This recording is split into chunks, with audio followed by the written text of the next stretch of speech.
श्री स्वामी समर्थ. सर्व माता बंधू भगिनींना माझा नमस्कार. कसे आहात आपण सगळे?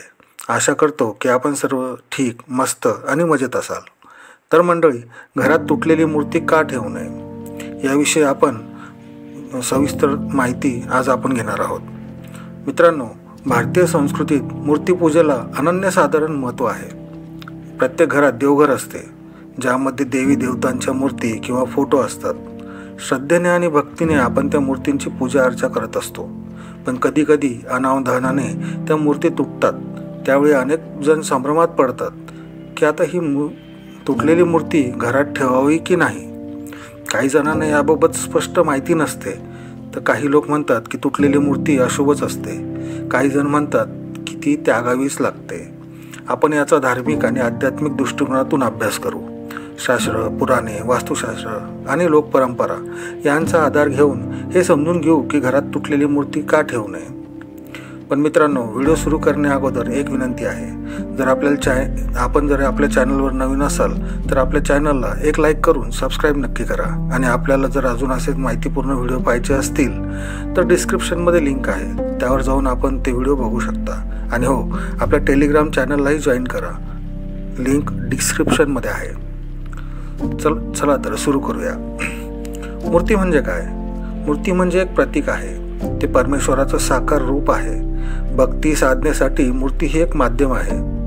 मूर्तीत प्राणप्रतिष्ठा केल्यानंतर ती केवळ दगड, धातू किंवा लाकूड राहत नाही, तर ती दैवी ऊर्जेचे एक केंद्र बनते. भक्तांचे मन मूर्तीमध्ये देवत्व पाहते.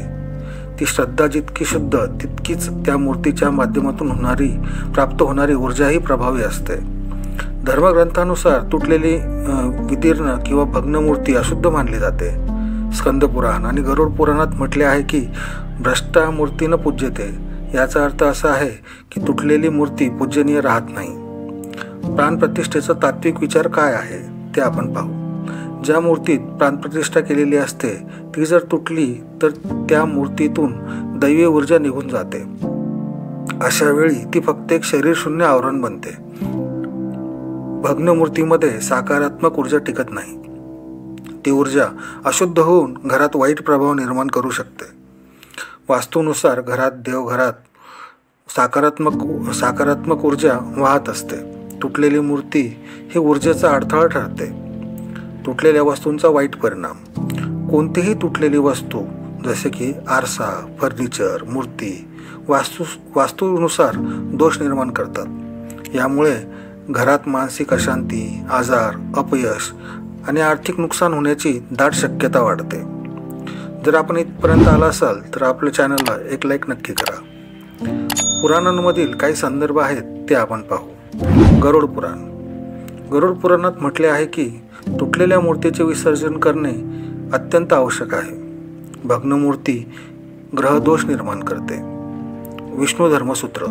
त्यात स्पष्ट उल्लेख आहे की भग्न मूर्तीचे पूजन निषिद्ध आहे. ब्रह्मवैवर्त पुराण. तुटलेली मूर्ती ठेवल्यास देवी देवतांची कृपा मिळत नाही, उलट त्यांचा आपल्यावर रागच ओढावतो. तुटलेली मूर्ती घरात ठेवल्याने त्यांचे कोणते संभाव्य दुष्परिणाम होतात ते आपण पाहू. नंबर 1 म्हणजे तर मानसिक अशांती.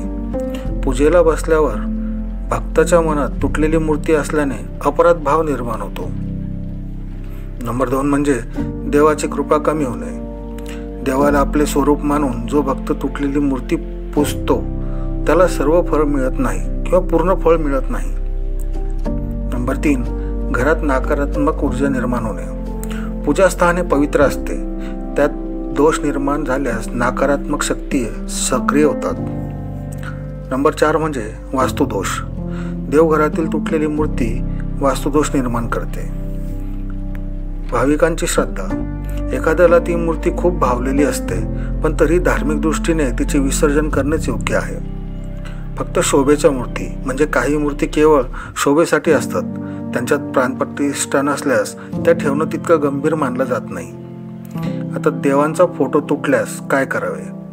फोटोच्या बाबतीत नियम थोडे सौम्य असले तरी आदराने त्याचे विसर्जन करणेच योग्य आहे. तुटलेली मूर्ती न ठेवण्यामागील आध्यात्मिक कारणे कोणती ते आपण पाहू. दैवी कंपन कमी होणे. दैवी मूर्ती ही ऊर्जा संचय असते. तुटल्यावर त्या कंपनाची अखंडता बिघडते. आत्मशुद्धीमध्ये अडथळा निर्माण होतो. जिथे भक्तीने साधना करायची असते तिथे अशुद्ध मूर्तीमुळे चित्त शुद्ध राहत नाही. देवत्वाचा अपमान. भग्न मूर्ती ठेवल्यास देवत्वाचा अवमान होतो. ही गोष्ट भाविकांच्या आत्मिक प्रगतीस अडथळा ठरू शकते. तुटलेली मूर्ती विसर्जित करण्याची योग्य पद्धत. विधीपूर्वक विसर्जन करावं. मूर्ती तुटल्यावर तिची क्षमा मागून योग्य मंत्रांनी तिचं विसर्जन करावं. गंगाजल विसर्जन अथवा शुद्ध पाण्यात. शक्य असल्यास ती मूर्ती नदीत, तलावात किंवा गंगाजलयुक्त पाण्यात विसर्जित करावी. जमिनीत पुरणे म्हणजे ग्रामीण भागामध्ये मूर्ती जर खंडित झाली असेल, भग्न झाली असेल तर आजही ग्रामीण भागात तिची पूजा करून ती जमिनीमध्ये पुरली जाते. देवस्थानच दान. काही मोठ्या मंदिरांमध्ये तुटलेल्या मूर्ती योग्यरित्या हाताळल्या जातात. तिथे दान करणेही एक पर्याय आहे. म्हणजे आपण बऱ्याच ठिकाणी बघा मंदिरात जातो तर तिथं बऱ्याच मूर्त्या ठेवलेल्या असतात. तर या भग्न झालेल्या मूर्त्या आपण मंदिरातही नेऊन ठेवू शकतो. भक्तांचे प्रश्न आणि त्यांची उत्तरं. प्रश्न नंबर 1. मूर्ती फक्त थोडीशी तुटली असेल तर चालेल का? याचं उत्तर आहे नाही. ती थोडीशी फाटलेली, गाठलेली किंवा कोपरा उडालेला असला तरी ती भग्न मानली जाते.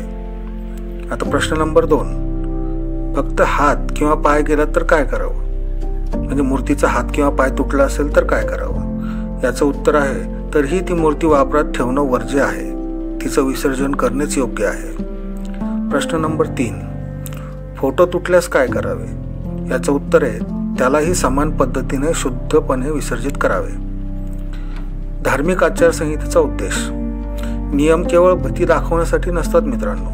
नियम भक्ताला योग्य मार्गावर नीट ठेवण्यासाठी असतात. अशुद्ध गोष्टींना दूर ठेवून पवित्रता आणि सकारात्मकता वाढवण्याचा त्यामागचा हेतू असतो. अनेक संतजन, गुरुजन यावर म्हणतात, जिथे देव आहे तिथे पवित्रता पाहिजे. भग्नरूप असलेल्या गोष्टी देवाच्या कृपेने अडथळा ठरतात. घरात शांतीचा अनुभव.